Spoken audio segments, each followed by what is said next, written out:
It's a blazer. It's a top. A femme top. A femme top? Oh, I guess I can call myself a blazer in that case. Uh-oh. Is that a new term? Blazer? Yeah, she's a blazer. Powerful femme top. Oh, she's a blazer. The lesbian community is going to take that, though. Oh, that's theirs now. Yeah, it's yours. You're welcome. Never say we didn't do anything for you. They did so much more for us. Let's be so real. No, they did the work. And we were just like, hey.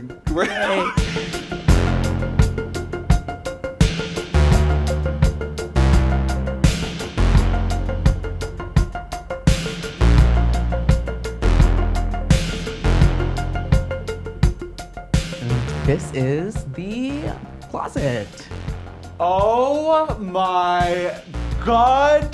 What is... This is insane. This is cuckoo. This is everything.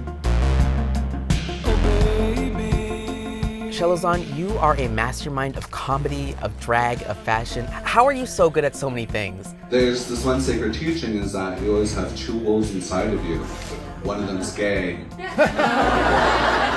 And the other one has mental illness. You a boy or a girl? I'm an icon. Stay deadly. Stay deadly. Stay deadly. So I wanted to try displaying your genius on the walls of this closet, and maybe I can take some of those ideas and let it inform my own wardrobe and my own life.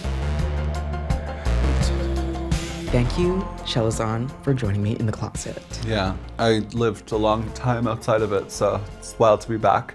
I know a lot of guys in here too. Oh yeah, waiting to come out? We let them at their own pace. Well then let's start with question number 1. All right. If you could describe your style in one short phrase, how would you do that? What would it be? If I was to describe my style, it's unapologetically indigenous. Ooh. That's the one.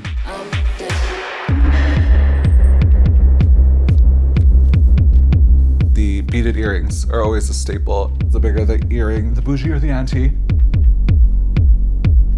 We like a feather, if you can't tell already. Oh no, I couldn't. The height differential is everything in this. A lot of fashion exploration is fucking around and finding out. Love her? You see her? Do you want to be her? Find out. Stay deadly. Deadliness is a lifestyle. At a certain point, you've crafted an identity that's not authentic because the world told you to not be authentic. And being unapologetic is that reclamation of self and identity. Sorry, not sorry. Sorry, not sorry. Demi Lovato. What first inspired you to get into drag? My home community of Buffalo River Dene Nation, my dad's side, every November, they would do a mental health week. One of the nights was Mr. Beautiful, Mrs. Handsome, which was like drag, cross-dressing for entertainment, but comedic purposes. So it was like essentially who could make you laugh the most is really like what the whole point of that was. And I can see now how that influences my performance style. Wait, is that a realization that you just made? I mean, it's been there, but I'm like, damn, that's really my goal every time I enter stage. Chelazon Thank you so much. You know, it's not always a bad thing being a frosty bitch. I'd like to say you're welcome to the team for saving you on the energy bill.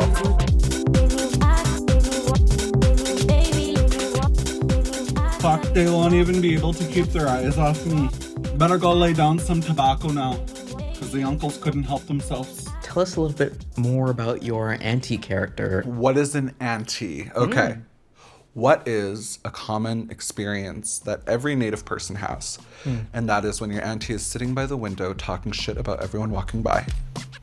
Holy fuck, you're ugly. I don't even care how tight your beadwork is, you're still acting loose. Fucking act right. I know your parents. What would auntie think of this closet? This set, she'd probably steal something. She better. We would be offended if she didn't take She'd away. take one of these nice furs. She is the classic. She is the OG auntie. Forgive me, Father, for I've sinned. I rigged the last chief and council election.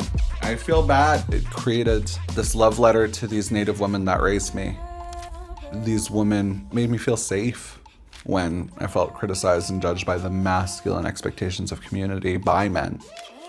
The auntie, it's any woman in community who's taken part of raising you. Our relationships are not blood, it's community based. And community, you were nothing without it.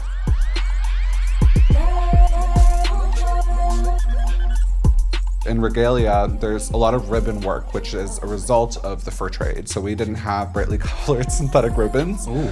And so these were some of the materials that a lot of nations would use to adorn their regalia, whether that was symbolic to the family's color or story. I want to incorporate that regalia motif with a two-spirit identity.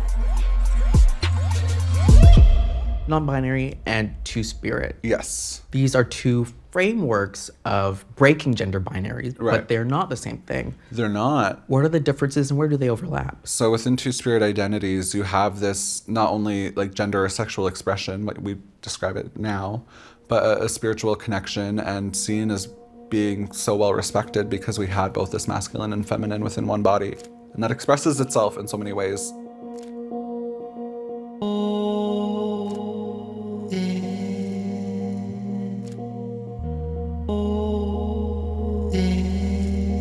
It's a very sacred thing, and we're reclaiming that identity now and rediscovering what it means to be two-spirit. Now everything just kind of comes together as one. Chelazon is auntie, auntie is Chelazon. Chelazon was such a defense and a protective thing for me at a time that wasn't ideal. Chelazon, I say, is like the spirit of drag that came to me to protect me from a really harsh reality. But as I've grown older, coming into this now masculine expression, dressing up as a man, Leighton, my government name, it's been fun too, because Leighton deserves the same expression, deserves the same ability to create, and or not create and sit at home in sweats and cry. I deserve all those expressions. People underestimate and underappreciate a black rhinestone. But trust me, black rhinestones are where they're at because it's not expected. People always do the crystal AB or the clear, but black rhinestones deserve their moment. Black rhinestones matter. I love that. That was so good.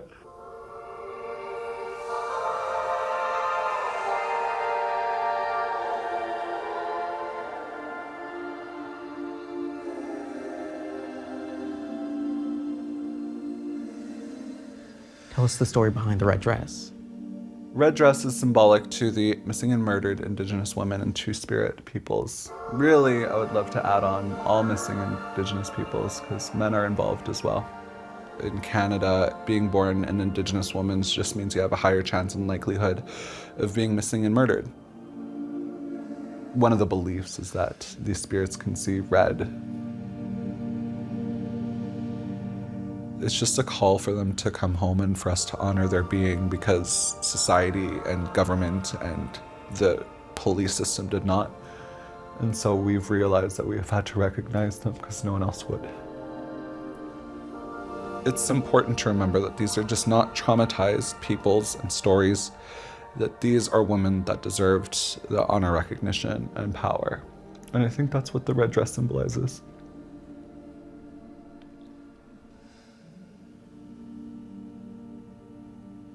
I want to talk about your future.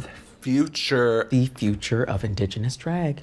Great question. I won't be alive to see it. I'm kidding. You're going to be so alive. You're going to be leading the charge. That's true. 25. I'll frame it this way, is that media portrayed Native people for so long as either being very sacred power dancers or missing and murdered Indigenous women. When you're raised with that, media tells you who you are. You start to believe that's the only future for you. The way I took that for myself is that young kid, that kid was expressive. He was already a performer. He was already loud and confident. It's the world that fucking said to not be that. And so I think Indigenous futurism is allowing youth to see that anything is possible, any world is possible.